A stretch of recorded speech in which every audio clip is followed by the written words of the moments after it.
Hi, it's John. I thought I'd do one of these things because I'm walking to work and it's a bit rainy, and I had it on my mind. I did a post yesterday about using the community fridge at the hub, and some of the queries that come up pretty much every week are, is this for me? How do I use it? How can I help? What's it all about, really? And the main one that comes up is, the confusion that it's a food bank, and it isn't a food bank. Food banks very specifically for people with a need to help supplement what they need to get by on a daily basis. And the community fridge exists to combat food waste, and that's it. Any byproducts of that help people in any way, shape or form, but it's for everyone. Mid-Surrey community fridges that help us with ours take over 2 tons of food waste each week, which comes from mainly supermarkets and other food producers. The vast majority of that is perfectly edible, in date, might have a short life every now and then. There's some stuff that is sort of past its best before, but not past its use by, which are 2 very, very different things. Best before date just means that the nutritional information on the form isn't relevant anymore, but it's perfectly safe to eat. Whereas used by means that it does need to be used by that date. 2 very different things.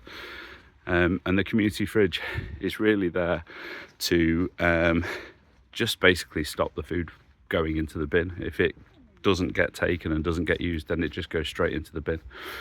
And it is for everybody, and the more it's used, the more becomes available, and the more that becomes available the next week. Morning. And the more that we help solve a problem. When we started John and Mum Groceries, it was because there was no shops in the village, nobody could get any fruit and veg, so we started selling fruit and veg, and then over time pandemic ceased. The need for fruit and veg locally had changed completely. The 2 shops had reopened, and the community space was the thing that people were asking for. So we dropped selling fresh fruit and veg, because actually what was happening is that we were having a problem where we were left with stuff at the end of the week and we couldn't always find something to do with it, so it ended up going on compost.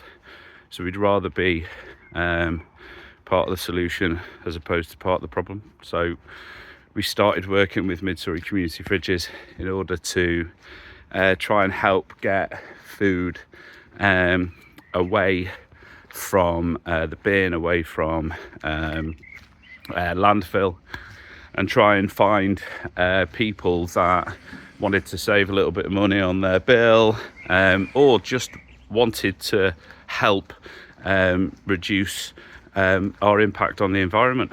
Today in the hub, I know there are carrots, there are grapes, there are bananas, there are things like pickled onions. We've got fresh lasagna sheets that are brilliant, like really, really good, that are just available. There are noodles there. There are all sorts of bits and bobs there. And you can make a donation if you want. If you can't, it doesn't matter. But if you want to, you can. The suggested donation is £2.50, but you can donate whatever you like. All the donations raised go straight to Mid-Surrey community fridges. Since we started doing it, we've generated £600 for them in a very short space of time, really, which is great. But I just really wanted to make sure that the people of Westcott and Dorking knew that the fridge is there whenever the hub is open, and swinging by and grabbing something, really helps combat food waste. And leaving something there because the belief is that someone else might need it more than you actually just adds to the problem of dealing with food waste. It's much better to come, grab something, take it, use it, and then we become a popular spot for Mid-Surrey community fridges to leave more and more food because they know that it's going to go to use somewhere. Anyway, that's nearly 5 minutes. Sorry about that.